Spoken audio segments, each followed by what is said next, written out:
Muy buenas tardes amigos, gracias por acompañarnos a nuestro estudio de cierre de Shabbat.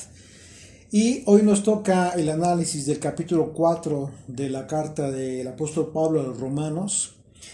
Y bueno, en el capítulo anterior, el capítulo 3 de Romanos, Pablo concluyó en su disertación que de ninguna manera debe quedar excluida la ley de toda la vida de cualquier persona que ha recibido la fe de Jesucristo, aclarando de antemano que la única justificación por la fe en es en todo aquel que lleva una vida de obediencia a la palabra de Dios, es decir, a la escritura, a la ley.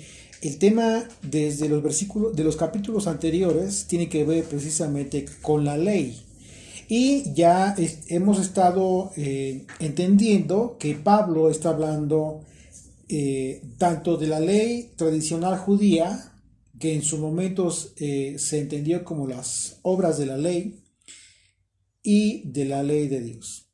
Este aspecto quedó aclarado habiendo entendido lo que corresponde al término obras de la ley. Cuando nosotros lo analizamos como todo el cúmulo de leyes provenientes de la tradición judía, es decir, todo el cúmulo de dogmas doctrinales que el liderazgo judío implementó como obligatorias, pero que no tenían que ver de forma directa con la ley de Moisés. Así es que desde este momento nos queda a nosotros muy claro que cuando Pablo se refirió a la fe, este es un concepto que conlleva en sí mismo el cumplimiento de la ley de Dios. La fe, cuando Pablo habla de la fe y todos los apóstoles, está hablando en sí mismo de un concepto que lleva, que encierra en su mismo concepto la ley, el cumplimiento de la ley de Dios. Esta es la fe de Jesucristo, es la fe de Yeshua, el Hijo de Dios que siempre fue fiel a la voluntad del Padre. Así que bajo la concepción correcta de la fe, Dios justificará por esa fe tanto a los de la circuncisión como a los de la incircuncisión.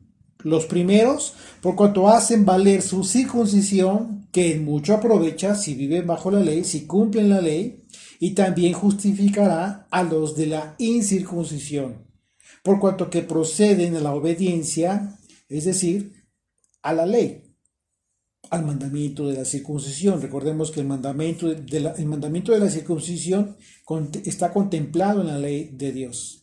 Y por cuanto que continúan estos que son de la incircuncisión, continúan ellos mostrando su fe con sus obras. Al final, los de la circuncisión y los de la incircuncisión estamos llamados todos a la obediencia, a la fe de Jesucristo. Ahora, en este momento quiero aclarar un punto que considero muy importante.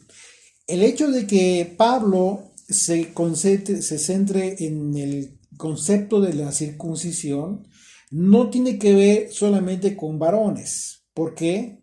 Porque es muy claro que cuando habla de gentiles, de los de la ley, etcétera, pues está hablando de todos aquellos que, tanto de los que tienen la ley, hombres y mujeres, como los que no tienen la ley, los gentiles, hombres y mujeres. Sin embargo, Pablo se centra en el tema de la circuncisión y la razón por la cual no menciona a las mujeres no es otra más que el contexto de la circuncisión como señal que Dios dio a Abraham como pacto. Así es de que hay que entender esto para no tener un entendimiento equivocado en relación a la exclusión, una supuesta exclusión de las mujeres en el cumplimiento de la ley. Por supuesto que no. De hecho, a muchos nos consta que las mujeres son las primeras deseosas en cumplir la ley del Señor y de ellas incluso hemos aprendido muchos varones. Así es de que, bueno, en otros capítulos de estudio también hemos contemplado el tema de la circuncisión como la circuncisión del corazón, que es la que también el apóstol Pablo ya la mencionó en esta carta a los romanos, los capítulos anteriores. Ya hemos hecho referencia a este aspecto, solo como preámbulo para que entendamos que el apóstol Pablo está hablando de todo un pueblo, no está hablando exclusivamente de varones. Así es de que bueno, pues este capítulo comienza con una pregunta con la que conecta el contexto de lo que viene hablando acerca de la justificación, Pablo. Y la pregunta que expone Pablo, muy a propósito, la hace para que el pueblo judío reflexionara acerca de qué fue lo que realmente justificó a Abraham. El método usado por Pablo implica una respuesta que de antemano el pueblo ya conocía, pero que quizás ya no eran conscientes de esta respuesta. Así es que Pablo pregunta acerca de lo que Abraham pudo haber recibido por causa de sus obras en la carne. Al cuestionar acerca de las obras en la carne de Abraham, Pablo va directo al grano acerca de todos los conceptos de justicia de Abraham que el pueblo judío siempre le ha adjudicado, incluso en ocasiones rayando en considerar su justificación por sus obras más que por la propia fe. Lo cual, pues por supuesto que resulta un error si somos conscientes de que Abraham también cometió errores en el camino de su fe. ¿Cuál hombre? Hoy en día hay quienes fascinados por el judaísmo consideran que Abraham fue la roca. Lo describen como la roca de donde fue formado Israel. Y bueno, eso es una enseñanza rabínica, por supuesto. Y hay muchos que hoy en día comparten esto, incluso que dicen creer en Yeshua, y se olvidan del concepto de la roca, confunden el contexto bíblico de la roca de la salvación, que es el Mesías, Yeshua, con el hecho de que Abraham fue el patriarca en la carne de quien proviene Israel, como promesa. Una promesa de la que va a hablar el apóstol Pablo precisamente en este contexto.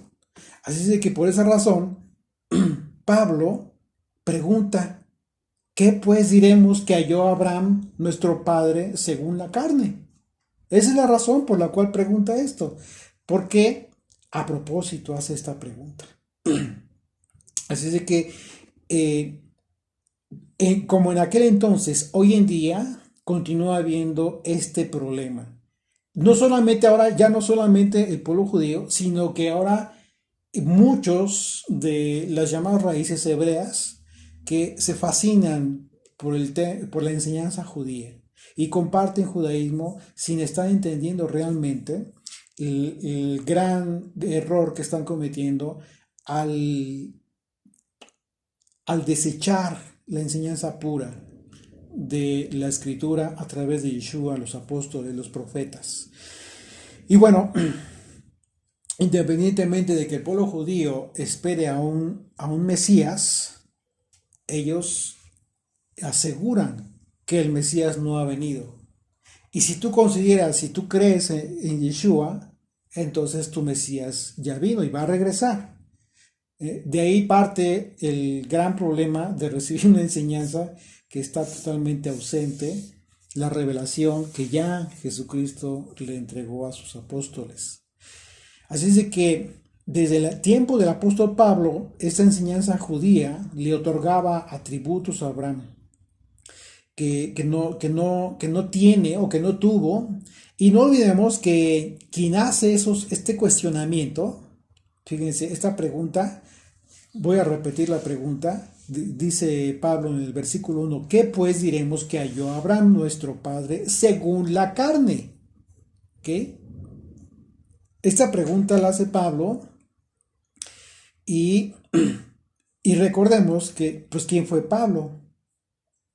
Pablo fue un judío que nació, creció, vivió bajo toda esta enseñanza de este pueblo al que ahora le está corrigiendo todo aquello en lo que él mismo creía antes de recibir la revelación de Yeshua. Una vez que se le cayeron las escamas, Pablo entendió que Abraham no tuvo justificación ante Dios por sus obras propias, sino que fue por su obediencia a la voluntad del Padre. Y dice el verso 2, porque si Abraham fue justificado por las obras, tiene de qué gloriarse. Dice, pero no para con Dios. Porque, ¿qué dice la Escritura? Creyó a Abraham a Dios y le fue contado por justicia. Y bueno, aquí es algo que desde luego que se puede entender en dos sentidos. Los dos sentidos son correctos, pero tienen que ser complementarios. ¿Por qué? Porque si solamente consideras el concepto de creer de forma subjetiva, pero no lo aterrizas a través de las obras de la fe, entonces estás en un concepto incompleto. Creer, en realidad, de acuerdo al concepto bíblico, tiene que ver con hacer. Y ya Pablo también lo habló, ya lo vimos en los capítulos anteriores, acerca de todos aquellos que cometen el error de ser simplemente oidores. Y los exhorta a que seamos hacedores de la ley. Es un aspecto muy importante. Repito nuevamente, verso 2 dice, porque si Abraham fue justificado por las obras, de que tiene de qué gloriarse, pero no para con Dios, porque ¿qué dice la Escritura? Creyó Abraham a Dios y le fue contado por justicia. Pablo continúa hablando de la justificación que es por la fe, lo que es el equivalente a creer, ya que en el concepto correcto de creer no tiene que ver con una actitud mental. Lo comentábamos en ese momento, no tiene que ver con un aspecto subjetivo, sino con hacer, literalmente. Como el propio Pablo ya lo explicó en esta carta, aquel que no solo es un oidor de la palabra, sino que es un hacedor. Eso es el concepto correcto de creer. ¿Hacer qué? Pues hacer la voluntad del Padre. Por eso dice el verso 3, creyó Abraham a Dios, es decir, escuchó e hizo la voluntad de Dios. Y haber hecho lo que Dios dijo que hiciera es justo lo que le fue contado por justicia.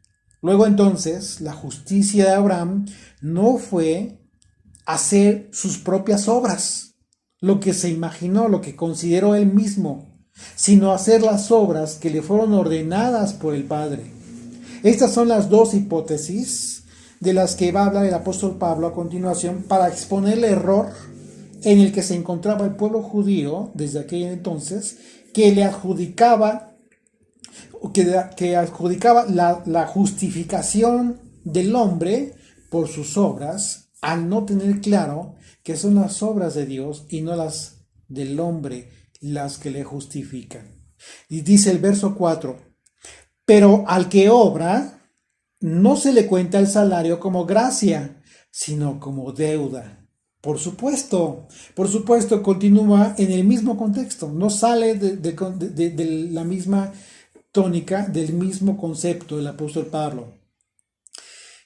Al hablar del que obra, se está refiriendo a aquel que lleva acciones por su propia cuenta, pero no tiene que ver con los mandamientos de Dios, sino que en este caso de aquel entonces del pueblo judío, está hablando de la halajá judía, la obra. Cuando dice, pero al que obra, o sea, aquel que lleva a cabo estas acciones que tienen que ver con la halajá judía, con las tradiciones, con los mandamientos de hombre, las obras de la ley, que por supuesto no es el resultado de la gracia. Si ya entendimos que el concepto de gracia, ¿qué es? De acuerdo a la palabra charis, que es en el griego, ¿qué es? Gracia se traduce como aquella influencia divina sobre el corazón y su reflejo en la vida de las personas. Luego entonces, aquí está la gran diferencia. Por esa razón, dice, pero al que obra, no se le cuenta el salario como gracia. Por supuesto que no, porque la gracia es divina. Y la consecuencia de tus obras en la carne son en la carne. El pago por las obras de los hombres representa una deuda para quienes hayan recibido el beneficio de esa obra, ¿ok? Lo cual, desde luego que el pago no puede ser considerado como gracia, por cuanto que la obra de hombre no implica un regalo, sino una deuda. Mas quien recibe la gracia como pago es aquel que cree y hace justicia, es decir, aquel que hace la voluntad del Padre. ¿Y por qué? Porque está hablando de estos dos conceptos, tanto del que obra como el aspecto de la gracia, porque son conceptos antagónicos ante la expectativa del hombre de alcanzar justificación delante de Dios. En este pasaje, Pablo hace la diferencia de la recompensa entre quienes obran por mandamientos de hombre y aquellos quienes obran por mandamiento de Dios. Los primeros generan una deuda ante quien recibe el beneficio, por supuesto. Quizás muchas veces eso se espera. Y los segundos generan gracia como pago por su obediencia. Y esta diferencia la confirma Pablo a continuación. Veamos el verso 5.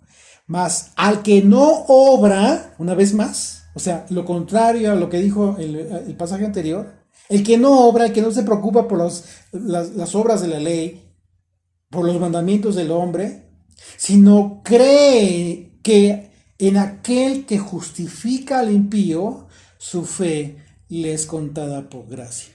¿Y quién justifica al impío? Yeshua.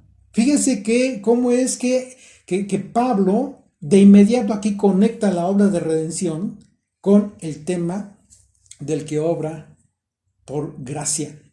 Dice, mas al que no obra, es decir, aquel que no se preocupa por cumplir leyes de hombres, hablando específica de las leyes judías, las obras, sino cree en aquel que justifica al impío. Creer en aquel que justifica al impío significa hacer las obras enseñadas por Yeshua, que es lo mismo que creer en Yeshua, que tiene la autoridad para justificar al que es impío, que procede al arrepentimiento, siempre que proceda al arrepentimiento. No significa que Yeshua justifique al que es pecador para que continúe siendo pecador, sino que el impío es justificado por causa de arrepentirse, porque sin arrepentimiento no hay remisión de pecados. En ese sentido, el que no obra, es decir, aquel que no se preocupa por ser justificado por sus propios méritos, sino que confía en que haciendo la voluntad del Padre es como será justificado, entonces esa fe tangible le es contada por justicia. Su fe le es contada por justicia. Su obediencia le es contada por justicia. Lo que estaba sucediendo es que los judíos, el pueblo judío, además de tener la ley de Moisés, se crearon infinidad de leyes pretendiendo justificarse. ¿Qué estaba sucediendo? No estaban creyendo que la ley de Moisés era más que suficiente para ser justificados delante de Dios. Ellos agregaron un cúmulo de obras. Por esa razón, los conceptos, las palabras aquí son fundamentales, poderlas entender, como las está expresando Pablo. El que obra, el que no obra, la gracia. ¿Ok? Así es de que entender con claridad qué es la fe y qué son las obras en la exposición de Pablo es lo que nos va a permitir entender que las acciones que derivan de la ley del Señor es lo que nos justifica por cuanto que es el testimonio de los frutos de nuestro arrepentimiento genuino. Lejos de la enseñanza errada, totalmente equivocada, en el sentido de que no debes hacer ni las obras que derivan de los mandamientos de hombres, pero tampoco las obras que derivan de los mandamientos de Dios. Porque en tales circunstancias las personas se quedan como están y sus vidas nunca cambian. ¿Dónde está la transformación? No, hay que entender de forma correcta a qué obras se refirió el apóstol Pablo, que no es necesario que se enfoque la vida de fe de las personas. Entonces la fe se manifiesta por las obras que reflejan la fidelidad de los mandamientos de Dios, pero esas obras, no las obras de los hombres. Y Santiago lo expone bajo ese contexto. Santiago 2, versículo 18 dice, pero alguno dirá, tú tienes fe, o sea, tú tienes obediencia. ¿sí? Tú tienes el conocimiento de la ley y yo tengo obras. Muéstrame tu fe sin tus obras y yo te mostraré mi fe por mis obras. ¿Qué está diciendo aquí? Está diciendo claramente que aquella fe que no tiene obras es una obra muerta, no te sirve para nada. Es una gran mentira, un error garrafal que se enseñó por muchos años a todas las personas a decir no tienes que cumplir la ley de Dios. Les estuvieron diciendo una y otra vez no tienes que cumplir la voluntad del Creador. Quédate como estás. La gracia te salva. El problema fue que no se entendió el concepto de la gracia. El problema fue que no se entendió en su momento que la gracia es aquello que si bien no es algo de nosotros, si es algo que del Espíritu de Dios podemos recibir y que nos lleva hacia la obediencia a la voluntad del Padre. En consecuencia, nuestra fe es tangible. Se manifiesta en obras de justicia. Continuamos, Romanos 4, verso 6, como también David habla de la bienaventuranza del hombre a quien Dios atribuye justicia sin obras. Fíjate qué importante, cómo es que muy audazmente Pablo cita a David y la condición en la que se encontró en un momento dado de su vida para simbrar la fe débil en la que se encontraban los judíos. Fíjate, el apóstol Pablo, una vez más voy a ver verso 6, dice, como también David habla de la bienaventuranza del hombre a quien Dios atribuye justicia sin obras. Una vez más, otra vez, no nos vayamos a equivocar, sin obras de hombre. El apóstol Pablo habla de David citando un acontecimiento por el que reconoce David que el Señor perdonó su pecado, pero Pablo al decir que a David Dios le atribuyó justicia sin obras, significa que Dios le perdonó sin realizar obras que no estuvieran contempladas en la ley del Señor. Porque de acuerdo al sistema sacrificial, el perdón era alcanzado como la dinámica de la expiación era que cuando sobre el animal del sacrificio, aquel que ofrecía el holocausto, se colocaban las manos, el pecador, aquella persona que necesitaba la alianza con el Eterno, colocaba sus manos sobre el animal, sobre la cabeza del animal que iba a ser sacrificado, y en ese momento confesaba sus pecados.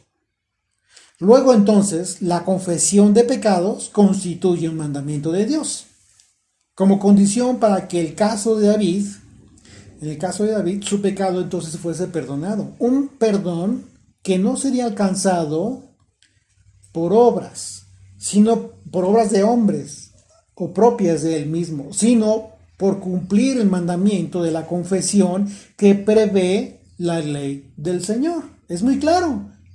Levítico, el libro de Levítico, los primeros siete capítulos hablan de todo el sistema sacrificial, la dinámica que se lleva a cabo y el propósito de las ofrendas y los sacrificios, los holocaustos, etcétera, las ofrendas de paz, y todo esto ya lo estudiamos. Quienes no nos han podido acompañar, bueno, les invito para que revisen ahí los estudios que tenemos publicados, tanto en YouTube como en SoundCloud, y también los escritos incluso que vamos a estar publicando. En fin, hay material gratuitamente que pueden conseguir ahí en la página, disponible para todos. Y hemos visto en el libro de Levítico cosas fascinantes. Y este tema, por supuesto, que implica, por esa razón podemos entender lo que pasó con David. David se adhirió al mandamiento de Dios, confesó sus pecados. Fíjese verso 7, lo que dice, bienaventurados aquellos cuyas, y eso es lo que expresa David, bienaventurados aquellos cuyas iniquidades son perdonadas y cuyos pecados son cubiertos. Bienaventurado el varón a quien el Señor no inculpa de pecado. Esta es una referencia al Salmo 32, en donde David hace referencia, recuerda aquel evento lamentable por el que Dios amonestó a David por medio del profeta Natán, por haber codiciado la mujer de Urías. Un pecado tan grave que incluso generó David mismo la muerte de Urías para quedarse con su esposa, con Betsabé. Ustedes lo pueden checar ahí en 2 de Samuel capítulo 12, se describe esto. Y el Salmo 32, David habla de este tema. Dice, bienaventurado aquel cuya transgresión ha sido perdonada y cubierto su pecado. Bienaventurado el hombre a quien el Señor no inculpa de iniquidad y en cuyo espíritu no hay engaño. Mientras callé, y aquí viene, fíjate cómo es lo que explica David, qué es lo que le generó el haber ocultado su pecado. Mientras callé, se envejecieron mis huesos, en mi gemir todo el día, porque de día y de noche se agravó sobre mí tu mano. Se volvió mi verdor en sequedad, en verano. Selah. David está haciendo la comparación de su condición respecto al pecado antes de ser confesado y que mantenía sin confesar su iniquidad, y habla de su condición incluso después de haber declarado al Señor su pecado, su liberación. Haber confesado le liberó a David. Dice verso 5 de ahí del Salmo 32, mi pecado te declaré y no encubrí mi iniquidad. Dije, confesaré mis transgresiones al Señor. Y tú perdonaste mi maldad, la maldad de mi pecado. Entonces, ¿qué es lo que hizo David? ¿Por qué razón Pablo cita esta expresión de David en el Salmo 32? A propósito, justo porque David está hablando de que tuvo que haber cumplido la voluntad de Dios. ¿Por qué? Porque para que tú seas perdonado de tu pecado, dice la Torá que tienes que confesar tu pecado. Tienes que arrepentirte de tu pecado. La justicia que recibió David sin obras está representada precisamente por el perdón que recibió sin realizar obras que no haya dispuesto el Señor para ser perdonado. Más que declarar el pecado con su corazón sincero. Eso fue lo que hizo. Pero está cumpliendo la ley a final de cuentas. Y proceder al arrepentimiento, lo cual esto es un mandamiento de la ley de Moisés. De manera que Pablo, hablando de esta bienaventuranza que tuvo David, hace otras dos preguntas con las que coloca el contexto correcto del proceder con fe, tanto en quienes eran judíos, quienes tenían la ley, y a quienes llama los de la circuncisión, estos judíos, como en los que no eran judíos, a quienes llama los de la incircuncisión. Dice verso 9 de Romanos 4. Es pues esta bienaventuranza, ya después de haber citado el Salmo, les dice, ¿es esta bienaventuranza, esta dicha que tuvo David, solamente para los de la circuncisión o también para los de la incircuncisión? Porque decimos que a Abraham le fue contada la fe por justicia. ¿En qué momento Abraham tuvo fe para que se le contara por justicia? Desde el momento en que fue llamado para salir de la tierra de Ur, de los caldeos. ¿Para qué? Para ir a la tierra de Canaán. Fue un mandamiento de Dios. Y en ese momento, ¿qué crees? Abraham aún no contaba con el mandamiento de la circuncisión. Era incircunciso como tú y como yo. Lo cual, pues es un aspecto súper importante para todo aquel que no nació en la cultura judía, en donde se cumple el mandamiento de la circuncisión al 8º día de nacido. Es decir, casi todos los que estamos viniendo a la fe de los patriarcas, pero que nacimos en la dispersión de las naciones, este aspecto es muy importante, porque bajo esta hipótesis que está desarrollando el apóstol Pablo, él está colocando a todo aquel gentil o extranjero que al haber tenido la condición de incircunciso, se encontraba en la misma condición que Abraham. Nada más y nada menos cuando fue llamado por Dios. Fue llamado siendo incircunciso y que en el momento mismo de que obedeció, eso le fue contado por justicia. De modo que aquí está lo relevante de la exposición de Pablo. Porque no olvidemos que fue enviado a los gentiles. Pablo fue el apóstol a los gentiles y su prioridad en esta exposición es que todos los gentiles y extranjeros que están viniendo a la fe de Yeshua fueran conscientes de que su condición de extranjeros no les excluía de esta bienaventuranza que recibió nada menos que el rey David, aquel de quien descendería Jesucristo, nuestro Mesías. Y continúa Pablo, dice el verso 10, ¿cómo pues le fue contada? Pregunta una vez más, ¿estando en la circuncisión o en la incircuncisión? Pues es muy obvio, ¿no? No en la circuncisión, sino en la incircuncisión. Y a propósito hace repite estas expresiones con todo el propósito de simbrar a los judíos. Abraham en la circuncisión de su carne fue obediente y esta condición no impidió que hallara gracia delante del Señor por causa de haber sido humilde. Es aquí donde una vez más las palabras de Santiago tienen sentido. Y yo te mostraré mi fe por mis obras. ¿Cuáles obras? Las obras que tienen que ver con la ley de Dios, la ley que le dio a Moisés. Y a continuación Pablo, después de haber colocado hipotéticamente a todo gentil o extranjero en la misma condición que tuvo Abraham cuando fue llamado, en ese mismo sentido aclara que Abraham en su momento recibió el mandamiento de la circuncisión.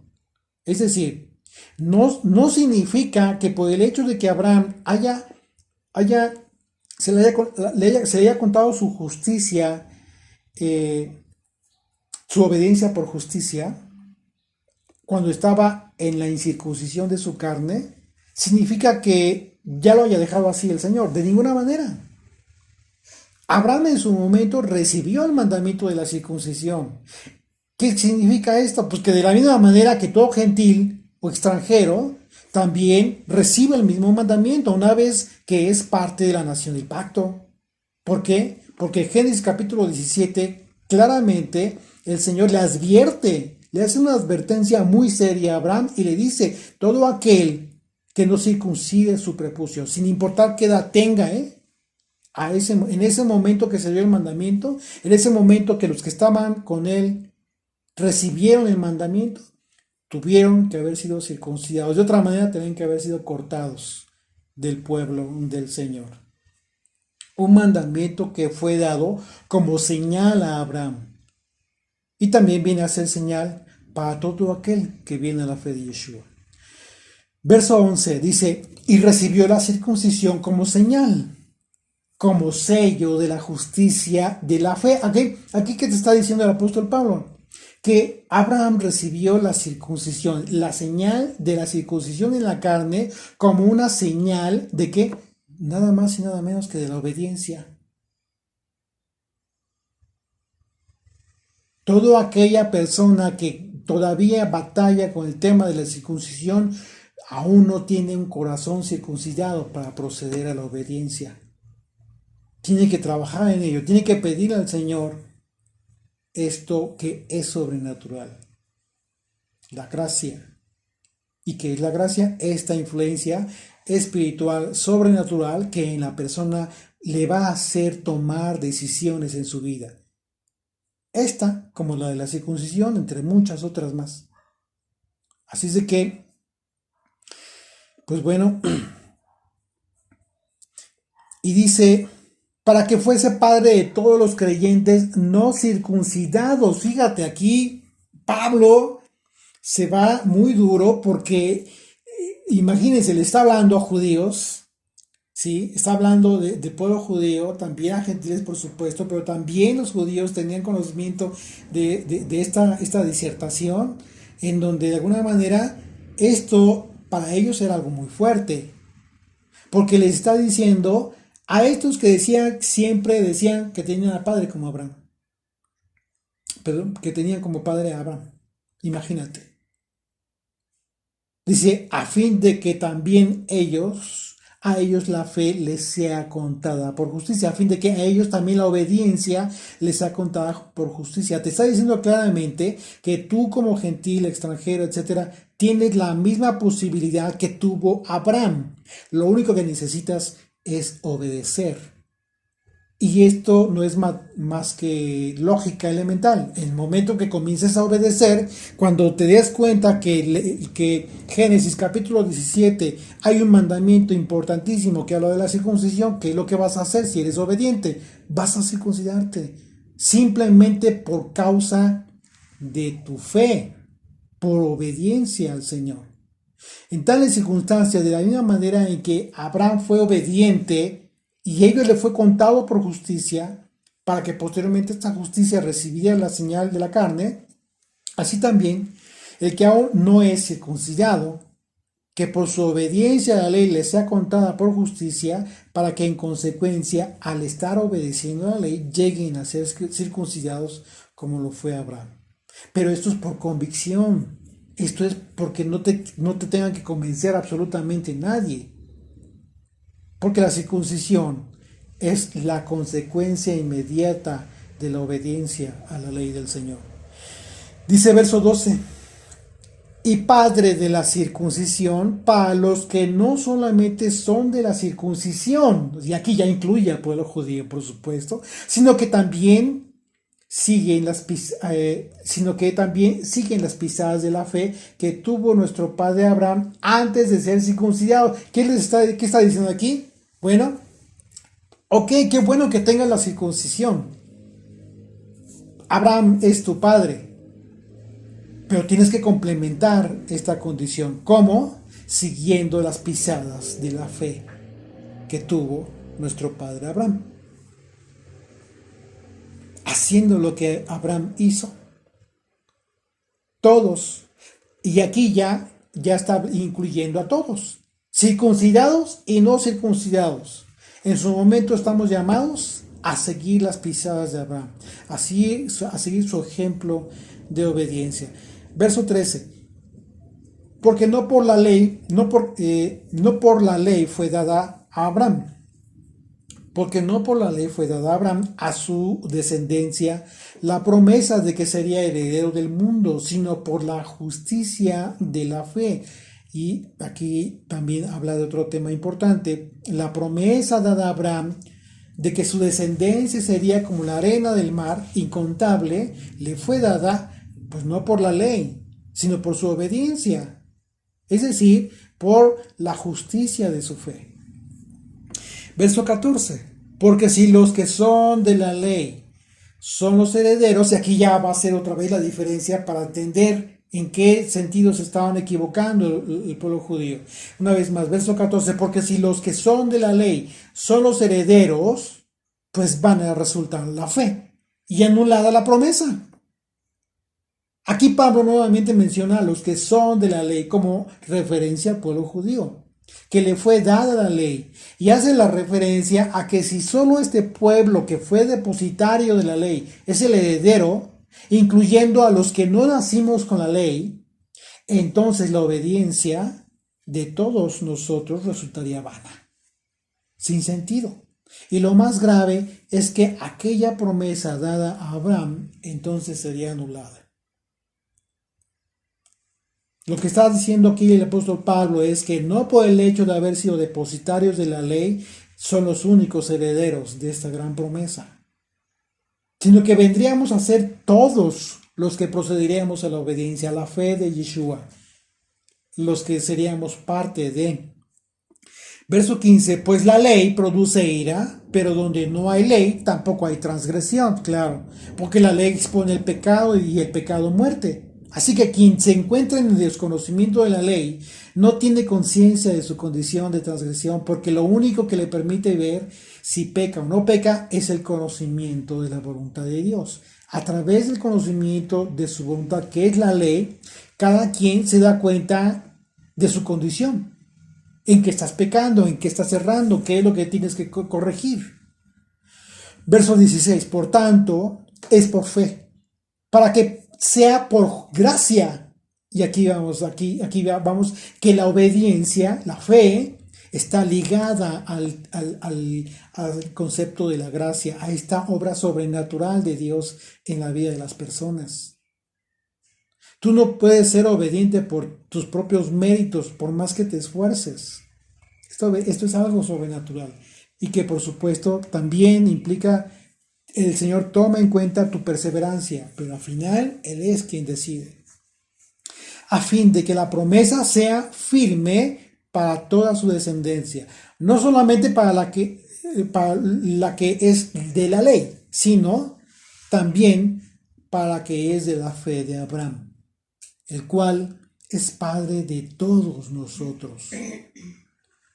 ¿Qué es por fe? La promesa, es decir, la promesa es por obediencia, para que sea por gracia, porque como ya dijimos, si la gracia es aquella influencia divina en el corazón de las personas, que es lo que les hace obedecer, les hace tener fe, y en todos los que tienen fe la promesa es firme, y no solo para los que ya conocen la ley y la cumplen, lo que en el tiempo del apóstol Pablo era una referencia solamente a los judíos, sino que también para los que tienen la obediencia de Abraham, la fe de Abraham. Y al decir que Abraham es padre de todos nosotros, Pablo aclara que sin importar que por un tiempo algunos aún no conozcan la ley de Dios, son hijos de Abraham, hijos que en su momento serán siendo llamados a la obediencia. Verso 17, como está escrito, te he puesto por padre de muchedumbre de gentes. Aquí está la promesa. Delante de Dios, a quien creyó, el cual da vida a los muertos y llama a las cosas que no son como si fuesen ya.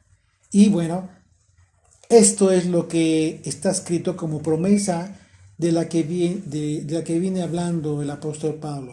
Génesis capítulo 17, versos 4 al 6, dice: He aquí, mi pacto es contigo, y serás padre de muchedumbre de gentes. Y no se llamará más tu nombre Abraham, sino será tu nombre Abraham, porque te he puesto por padre de muchedumbre de gentes, y te multiplicaré en gran manera, y haré naciones de ti, y reyes saldrán de ti. Imagínate qué hermosa promesa en donde estamos incluidos todos, como lo está exponiendo Pablo precisamente. Esta es la promesa a la que creyó Abraham, y es la promesa de Dios que Pablo toma como contexto para exponer con mucha claridad que unos y otros somos el cumplimiento de esta promesa que recibió Abraham. Esto, por supuesto, que en su momento fue muy difícil de entender para el pueblo judío, porque ellos siempre se jactaban en decir que tenían a Abraham por padre, siempre haciendo una diferencia entre ellos y las demás personas. Por esta razón, Pablo toma el contexto de la promesa que recibió Abraham. ¿Con qué propósito? Pues para quitar la idea errada del pueblo judío, que consideraban que el Dios de Israel solo era su Dios, y que la promesa recibida por Abraham solo tenía que ver con ellos, y no con los gentiles o extranjeros. La consecuencia de toda esta disertación por parte de Pablo le costó que el propio pueblo judío lo considerara un traidor, lamentablemente. Sin embargo, Pablo solo habló de las Escrituras, sin interpretaciones de hombre ajenas al corazón de Dios. Continuamos, verso 18, él creyó en esperanza contra esperanza. Fíjate aquí cómo lo expone el apóstol Pablo. Él creyó en esperanza contra esperanza para llegar a ser padre de muchedumbre de gentes, conforme a lo que se le había dicho. Así será tu descendencia. Pablo se refiere a la condición de la edad avanzada en la que se encontraba Abraham, y que cuando recibió este mandamiento de la circuncisión, en donde se le confirma que será padre de muchedumbre de gentes, ¿qué edad tenía Pablo? 99 años. Así que al decir que Abraham creyó en esperanza contra esperanza, significa que a pesar de que Abraham tenía todos los indicios del razonamiento humano en el sentido de que era imposible físicamente hablando que Abraham tuviera vigor para engendrar y que Sara tuviera la fertilidad y la fortaleza para poder ser madre, por fe, es decir, por esta influencia divina sobre el corazón de Abraham, él mantuvo firme la esperanza que sería padre de muchedumbre de gentes. Y esto, señores, es sobrenatural. Esto es la gracia, aquello que no es un atributo del hombre, sino un regalo de Dios que nos permite mantener firme nuestra esperanza. Verso 19, y no se debilitó en la fe al considerar su cuerpo que estaba ya como muerto. Pues claro, ya era un anciano, siendo de casi 100 años, o la esterilidad de la matriz de Sara. Tampoco dudó por incredulidad de la promesa de Dios, sino que se fortaleció en fe. ¿Qué fue lo que le fortaleció a pesar de esta condición en la que ya se encontraba Abraham, bien viejito? Su obediencia. La obediencia fue lo que le fortaleció a Abraham, dando gloria a Dios, plenamente convencido de que era también poderoso para hacer todo lo que había prometido. Por supuesto, esta es la convicción de mayor relevancia de todo creyente y que nos ayuda a fortalecer nuestra fe. Así como lo hizo Abraham, nosotros debemos creer en que Dios es todopoderoso igualmente para hacer todo cuanto nuestra mente no puede conceptualizar en la secuencia lógica de las cosas. Porque el poder de Dios está muy por encima de toda la lógica humana. Y eso, pues, es un don que recibimos por su gracia también. Así es que si nos falta gracia o si no hemos recibido su gracia, clamemos por su gracia. Verso 22, por lo cual también su fe le fue contada por justicia. Y no solamente con respecto a él se escribió que le fue contada, sino también con respecto a nosotros, a quienes ha de ser contada. Esto es, a los que creemos en el que levantó de los muertos a Yeshua, nuestro Señor. Y aquí ya se incluye Pablo, a pesar de ser judío, se incluye con todos los que no eran. El cual fue entregado por nuestras transgresiones y resucitado para nuestra justificación. El apóstol Pablo, hablando de los que son justificados por la obediencia en todo momento, tuvo presente a los que en un sentido se sentían desfavorecidos ante aquellos que tuvieron la fortuna de tener la ley, al poner en el mismo plano de posibilidad de ser justificados a unos y a otros. Pablo puso como ejemplo lo que realmente le justificó a Abraham y que le fue tomado por justicia. Su actitud antes de recibir la circuncisión, una señal que enfocada en forma equivocada, estaba siendo utilizada para despreciar y hacer menos a los que no contábamos con esa señal, porque fuimos incircuncisos en su momento. Pero cuando conocimos su ley y creímos que Yeshua vive, entonces creímos con la misma fe de Abraham y procedimos a obedecer la preciosa ley que ha transformado nuestras vidas. Es así como estamos siendo justificados por el amado de nuestro corazón. Y le amamos porque nos hizo ser parte a pesar de que no le conocíamos.